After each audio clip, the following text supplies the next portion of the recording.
Au niveau communication, comment vous avez réagi d'une part à l'annonce du confinement et d'autre part, en l'état actuel des choses, justement, est-ce que vous continuez à communiquer auprès de vos clients dans un premier temps?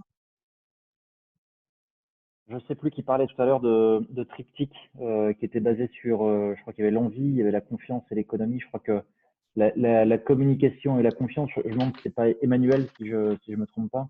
Oui, c'est ça, Euh, le financement, la confiance et l'économie. Financement, confiance, économie.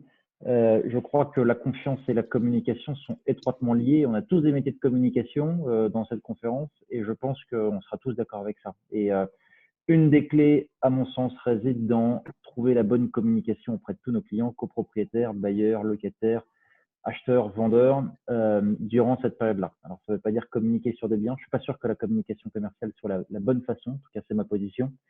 En tout cas, en revanche, communiquer sur le fait qu'on soit toujours présent pour accompagner nos clients, ça c'est à mon sens indispensable. Et oui, il y a eu beaucoup de communication, beaucoup plus que d'habitude. Il a fallu remplacer la communication humaine par la communication à distance, mail et courrier. Garder le lien, je crois que ça a été l'essentiel dans cette période. Jean l'a dit tout à l'heure avec les clients dans l'ADB, et je pense que ça a été fait par tout le monde dans le cadre de la transaction. Accompagner nos clients vendeurs et acheteurs dans cette période de doute. Même nous, on ne savait pas exactement ce qu'il fallait faire, comment gérer les délais, s'il fallait faire des avenants ou pas.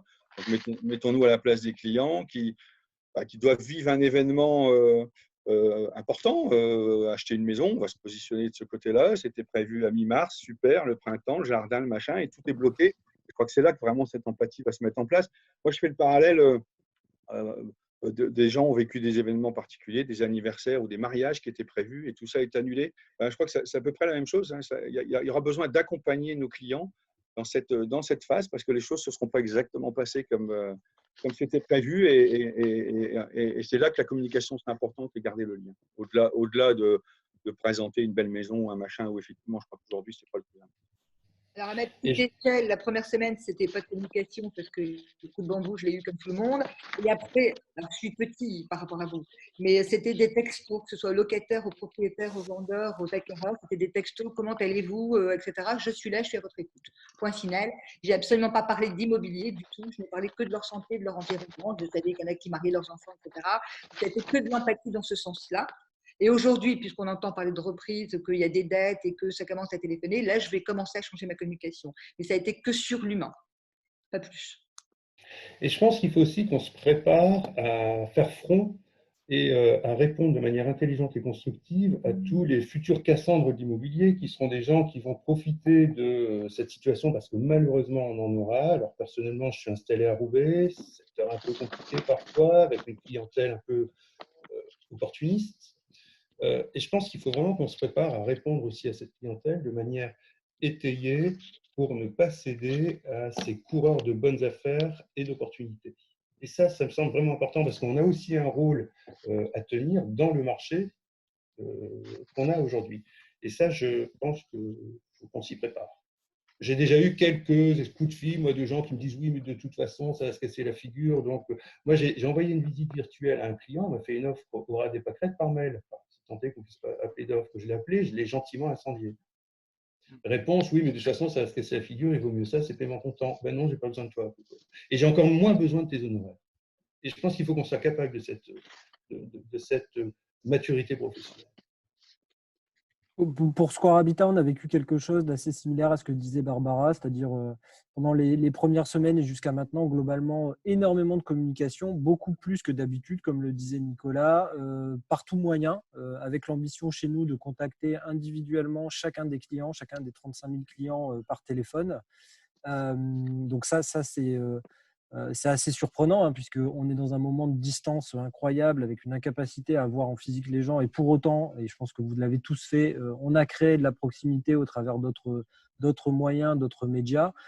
Et aujourd'hui, là, on est en train de revenir sur des communications un peu plus traditionnelles qui consistent à se poser la question avec les clients de la façon dont on va aborder le déconfinement, comment on va réussir à revenir aux affaires avec eux, et on commence juste à reparler de commerce avec eux. Mais c'est vrai que la communication majoritaire qui a été faite est une communication autour des relations entre l'agent immobilier et son client, plus que autour d'un bien et autour d'un sujet purement commercial. Quand on dit ceux qui ont fait des visites et qui ont fait un peu tout n'importe quoi, ou qu'on dit allez hop, on peut se mettre là tout de suite, on va filer, ceux-là ne vont pas tenir, je pense. Donc effectivement, l'humain est vraiment ce qu'il va falloir mettre en avant par rapport à tous les métiers. J'ai bossé chez Orpi, pardonnez-moi, mais on ne va plus être sur la rentrée de mandat pour le plaisir de rentrer des mandats, on va rentrer un projet. Et c'est là-dessus on va gagner. D'accord. Je vais prêcher pour ma paroisse. Hein. Et la pub dans tout ça, est-ce que certains d'entre vous ont continué à faire de la pub ou complètement arrêté à l'annonce du confinement? On est resté sur la même utilisation. Sur, au niveau des portails, on est resté sur le même. On a continué. D'accord. Sur le référencement naturel, c'est pareil. Je rejoins ce que disait Patrice, c'est que même sur le référencement naturel ou le référencement payant, surtout, on a continué dans les mêmes mesures. C'est-à-dire de rester un peu dans la course.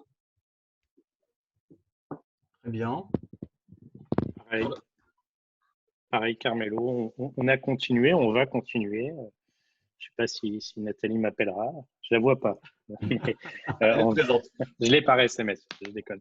On va continuer à affirmer notre présence et en parallèle du côté humain que certains de vous évoquaient, il y aura forcément aussi des engagements vis-à-vis de nos vendeurs qui sont ceux de diffuser leurs biens et de les exposer aux acheteurs du marché. Donc, on l'a fait, on continue de le faire même depuis le confinement avec une ventilation de budget qui est différente, mais on continue et même si on avait des opérations en cours avec Nathalie, on les a reportées, les autres ont continué sur beaucoup de social media et beaucoup de référencements aussi d'articles qui ont été diffusés pour faire en sorte d'être encore visible vis-à-vis, et parce que les gens sont chez eux, hein, quoi qu'on en dise, il faut profiter de cette aubaine. Ils n'ont jamais été aussi faciles, on parlait de téléphone, ils n'ont jamais été aussi faciles à joindre depuis le début du confinement pour 80% d'entre eux. Donc il faut profiter de ça pour communiquer. Nous on a continué, on continuera, je pense on a les réserves pour faire énormément de communication jusqu'à la fin de l'année pour justement essayer de maintenir cette dynamique-là encore une fois. Donc oui, Carmelo, j'ai hâte de voir Nathalie. J'ai bien compris. Bon, le message est passé. Je pense qu'elle l'a eu. Très bien. Je pense qu'on peut attaquer sur le point 5, Constance. C'est ça. Je pense que là, la transition est parfaite justement pour parler de la sortie du confinement.